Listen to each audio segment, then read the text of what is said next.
Hey, yo, this is Dash Raw, Legendary Roots. This you tuned into the Biz with B. Stay tuned. Don't change. What's going on, everybody? Thank you for all tuning into the Biz with D, My Fierce Wings Radio, where we always are turned up, always bringing all the exclusive interviews and everything that comes along with it. But right now, we got Dice Raw, who best known for his work with the Legendary Roots. And I mean, if you guys don't know who he is, well, you're about to get schooled today. And he's on with us. What's going on, Dice? Yeah, no doubt. What's up? How's everybody doing out there? We're good. Thank you for coming on the show. My pleasure, man. My pleasure. So let's talk about the latest album that's going to be coming out August 4th. I mean, I've heard Animal. I mean, phenomenal. Thank you. Tell me about the album that's coming out. Well, basically, I have an album that's coming out August 4th. It's Barack Obama's birthday. It's an album that's about mass incarceration that actually is inspired by a book that was written by a woman. Her name is Dr. Michelle Alexander. She's a Harvard graduate. Like I said, she's a doctor. The social commentary in her book, it was just so eye-opening that I had to represent and do something. You know what I mean? So that's basically what the album is. The album is called Jimmy's Back. Right.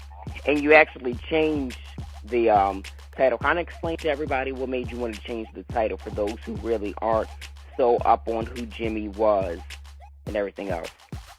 Well, I mean, basically, Jim Crow is a law that was established, in the early 1900s that, Martin Luther King, Malcolm X, the Jim Crow law was basically I don't even say a prejudice law, but a racist law, and it started in the South, and it barred blacks from voting, doing water fountains, not sharing different things, took jobs away from blacks. Well, not took jobs away, but it's just a discriminating law, a law that was just basically all about discrimination against blacks in the early 1900s. And this woman, she says that her philosophy, Michelle Alexander, is that we receive the same kind of prejudice and discrimination leaving prison. And the most people that are in prison in America right now are blacks and poor Latinos. So that's basically her philosophy. So Jimmy is actually Jim Crow. But the album was entitled The New Jim Crow, just 100% based off of the book. But I had a friend who was murdered recently who goes by the name of Jimmy Wall Street, who I was very close to, and it was a hip-hop artist, so I'm also dedicating the record to him. Right. And that's what's up. I mean, how have you been, dealing with the loss of your friend? Because, I mean, I know it's definitely, still much to handle and realize. Yeah, it's weird, though. You know what I'm saying? For me, it really hasn't even still hit me yet. He's been dead for about 3 weeks. And, I kind of dealt with it. I was at the funeral, and I really wasn't talking much and stuff like that. But, I don't know, man. I deal with death pretty well because it's just something that we all want to do. The thing I am upset about is not the fact that he died, but the fact that he was wrong. He was prematurely taken from us. You know what I'm saying?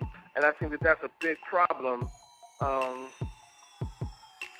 I think that's a big problem, you know what I'm saying? And just our community itself, a lot of brothers, there's a lot of black-on-black crime and a lot of issues that, we just don't address and we don't talk about. And I think that that's a big problem. Definitely. And do you ever feel like that this black-on-black crime will ever stop? Because, I mean, it's freaking ridiculous nowadays. Yeah, it is. This shit is fucking retarded, you know what I'm saying? So, I mean, I don't really know what to do. So the only thing I really could do is do what I do best, and that's make records. So, and that's the way I can try to shed light on what's going on and express how I feel publicly. Definitely. So now let's talk about some of the work that you did with the Roots. I mean, because you got some stuff like let's kind of take it inch by inch. Working with them, how is that? Because, I mean, you still work with them to now, co-producing and writing songs. Yeah, well, co-producing and writing. I co-produced and wrote maybe about 25, 26, 27 Root songs, through our period of working together. And, I love working with the Roots. They're my favorite artists. Outside of our friendship or our work relationship, that's actually my favorite group. like when they do stuff, like when they always done records that I had nothing to do with, I would just be so blown away by the musicianship and the musicality and the lyrics that Black Thought always came up with. I mean, I just was always impressed by them. Definitely. I'm still impressed. Yeah, me too. I've never been to a Roots show, but I need to, because it's just seeing it. Well, we gotta fix that. We're gonna fix that immediately. Oh yeah. When's the next one? You know? I mean, there's a bunch of shows, but the next Roots show I think is actually going to be in Switzerland or something like that. But I mean, the next one that's around, D.C., Philadelphia, New York, wherever you want to travel to, just tell me, like, yo, Dice, I see the Roots going to be in my neighborhood. We'll throw you on. It's not a big deal. Okay. I ain't going to Switzerland. I ain't doing all that though. Yeah. Save my little butt here, but that's what's up. And I mean, just because I was listening to this one record that really stood out, and you do appear on it. It's Make My. Just thinking back to recording that song in particular. What was going through your mind at that time?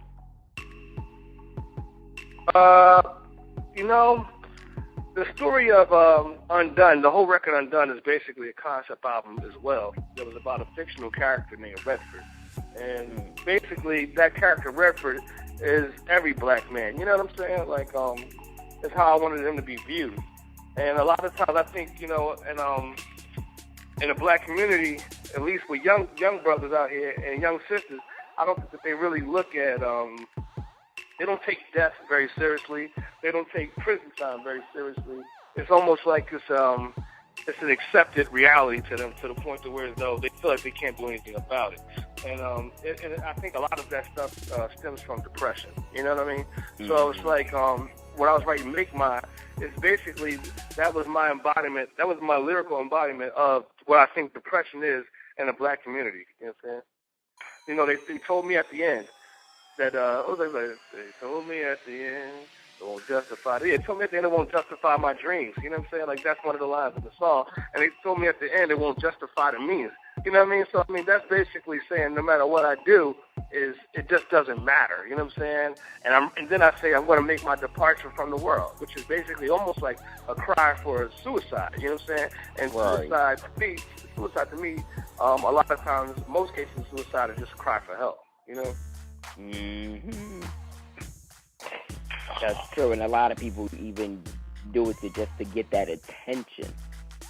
Yeah, it's just a cry for help. They just want attention, which is why a lot of times, I believe people blame their suicide on someone else, or their suicide attempt on someone else, They say, this person didn't love me the way I needed to be loved, so I'm going to kill myself now. Or I want to take my life because of you or the wrong things that you did to me. When really that's not the case. You know what I'm saying? Someone that commits suicide, to me, suicide is a very narcissistic type of thing. You know what I'm saying?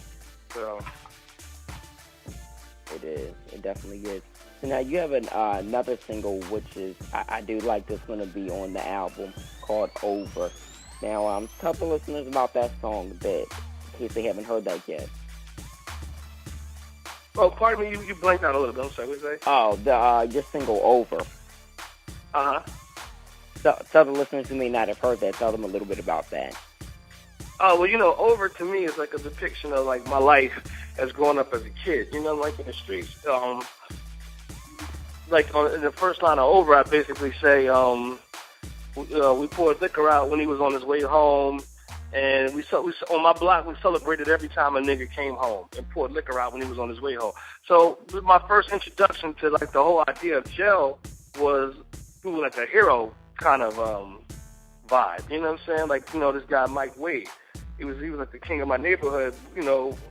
Before I was born, and got locked up. Probably before I was born. And when he came home, I was about 8 years old. And out on the corner, everybody just was like, yo, Mike Wade is home, Mike Wade is home. It was like top news, you know what I mean? And to the point that where as though it made me happy that Mike Wade was coming home. And I didn't even know this person or understand crime or understand anything like that, at this point in my life. You know what I'm saying? I just understood people expressing joy, and I wanted to join in, you know what I mean? Right. And so that's basically was my first introduction to jail, and that was the concept besides for Over. Because when this person comes home from jail, he didn't come back and start selling cocaine like everybody thought he was going to do, and start taking over the neighborhood and doing all this stuff that these people actually thought would be a good thing. You know what I'm saying? Like they were awaiting his arrival. And he didn't do any of that stuff. And it was like, he's just spent 10 years in jail, maybe longer. I really didn't know. So he just spent 10 years in jail, 15 years in jail, and he comes home and he's positive. And he just wasted all that time. And, it's just like, he could have had those ideas and could have been a prosperous businessman using that same, using the same way he set up his drug business. He could have set up another business the same way if maybe given an opportunity or even having the idea. But being in jail that time and being able to sit, he came out and he just was a different person that, my neighborhood just really didn't expect that from him. You know what I'm saying? Mm-hmm. And that's Over. You know what I'm saying? Because it's basically the hook is, you never learn to get it right till it's over. You know what I mean? That's true. That's definitely true. And now I wanted to ask you about, your takes on hip-hop nowadays. I know you might get this question a lot because, from the time when you really started and, when you were growing up, hip-hop was really something that was very lyrical. Nowadays, we have the different elements of hip-hop. We got the ratchet hip-hop, and, hip-hop is going even pop. Like, what is your takes on the state of hip-hop today? My take on hip-hop today is pretty much my same take I had on it back then. You had rappers, there was rappers that I always thought were corny, and rappers that I always thought were too pop or too commercial, and then it was always ratchet rappers, you know what I'm saying? Like, you always had the Two Live Crew, you always had the Too Short, you know what I'm saying? Everything about them was bitch, suck my dick, or take your clothes off, that was their whole thing, but at the same point, what I feel the one thing that is drowned out now is a different narrative. It's like the only narrative that we kind of accept from each other now is this flossy, shiny idea. You know what I'm saying? It's like right. Even some of our conscious rappers, the message is not full conscious all the time. It's some conscious, some here. Then it's talking about girls here. And I don't want to say anybody's names, but sometimes I feel like even our most strongest lyricists get caught up in just satisfying female fans or doing what they think they should do versus doing what they just feel in their heart and just coming up with a piece that's creative, that's not trying to get on the radio, that's not doing that. Because I feel like when people make records, even these great artists that we have today, because there are some great artists, they still make a song for the radio, or they're still making a song to appease certain fan bases and stuff like that. And I think that takes away from the music. And I don't think other races or other genres even have that problem. You know what I'm saying? But for us, we have that problem. And I think half of it's because we get old. You know what I'm saying? Like in black music, we don't really revere our elders. You know what I'm saying? Like when you get old, you're played out. You know what I'm saying? And I think that's an interesting part of it too. That a person like Big Daddy Kane, when you think about the lyrics that he wrote and the genius that he came up with and how hip-hop started changing a little bit, and he started changing with it to try to keep up. And, that was a bad thing, I think. You know what I'm saying? I think Kane should have never changed. You know what I mean? And like the Rolling Stones never changed. They're still around. The Roots really never changed. They're still around. But I think the Roots kind of adopted principles from other genres and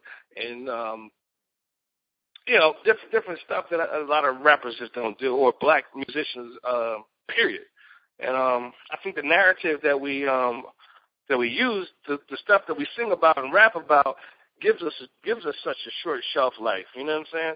Like when you're talking about cars and jewelry and girls, that kind of stuff doesn't really appeal to a person who's growing. You know what I'm saying? Like, right. It appeals to young people and, spending your money and not being responsible and stuff like that. Like that's not an idea that people as they get older they stick with. Except us, because we're constantly perpetuating that through song and lifestyle. You know what I'm saying? And that is a problem as well.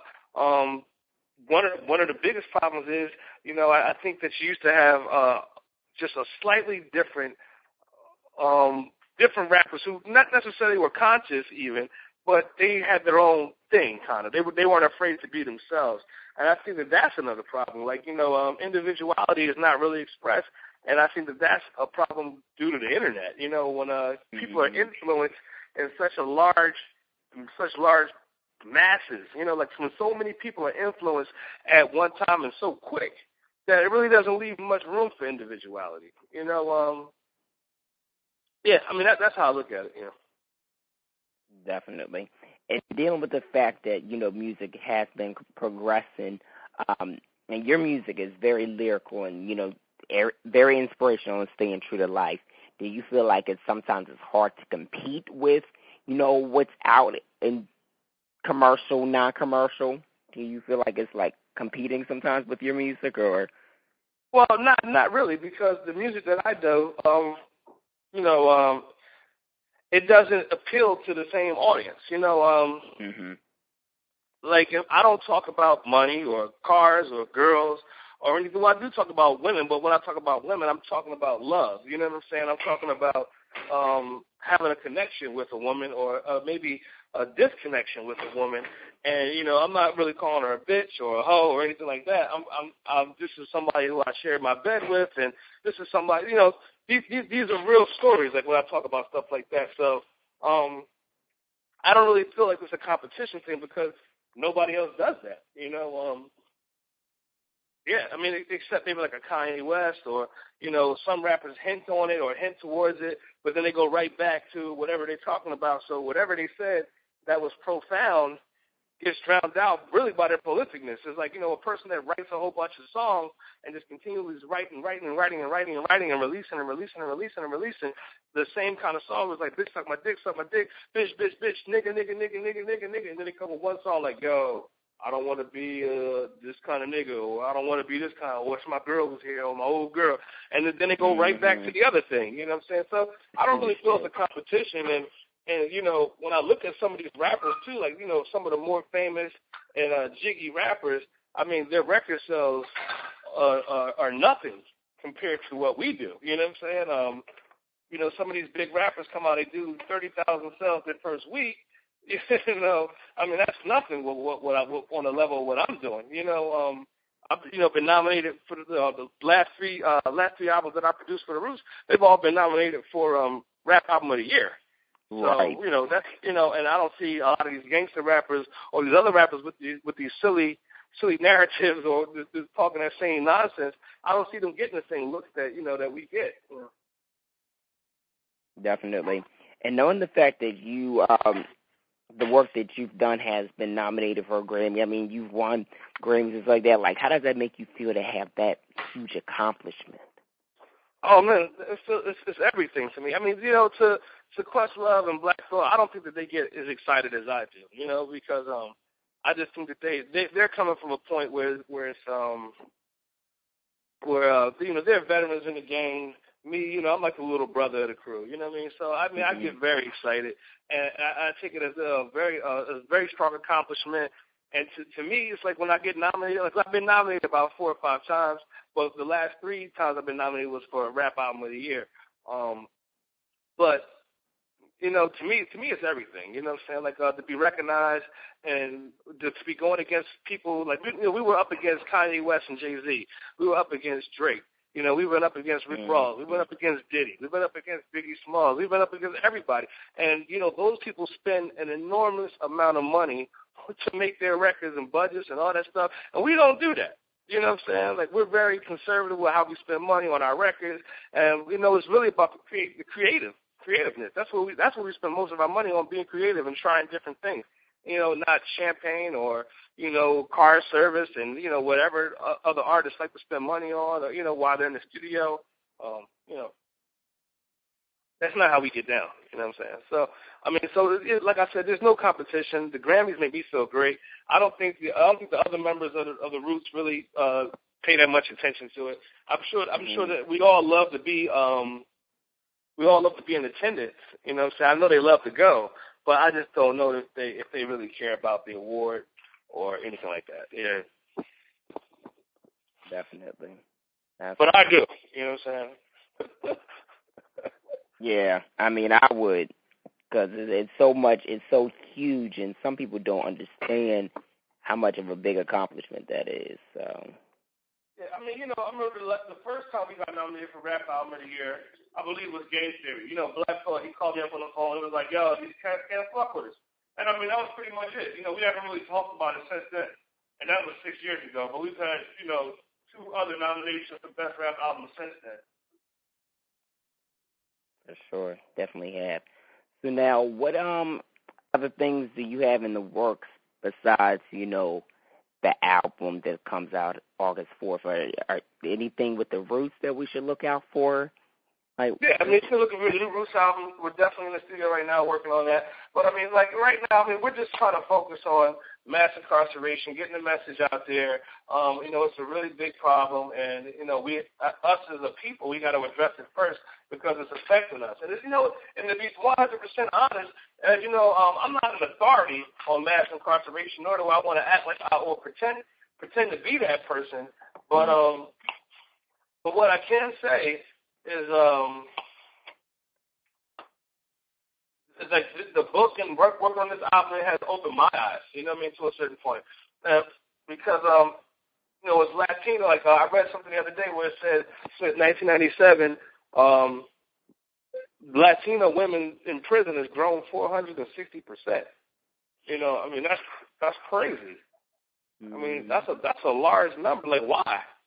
And, when stuff like that happens, like, we got to ask ourselves why. And it's like what I'm really starting to notice is, like, society has failed itself, you know what I'm saying? And, like, right. And, like, it's imploding. Like, it's imploding on itself. Like, it's just an inside explosion that is going on that wasn't foreseen by anybody. And, and it's given no light. And it just doesn't make any sense to me. I'm really confused. So, I'm just doing what I can do. So, I mean, basically, I want to learn more about mass incarceration. I want to help out as much as I can for people who are well versed and know about these things and these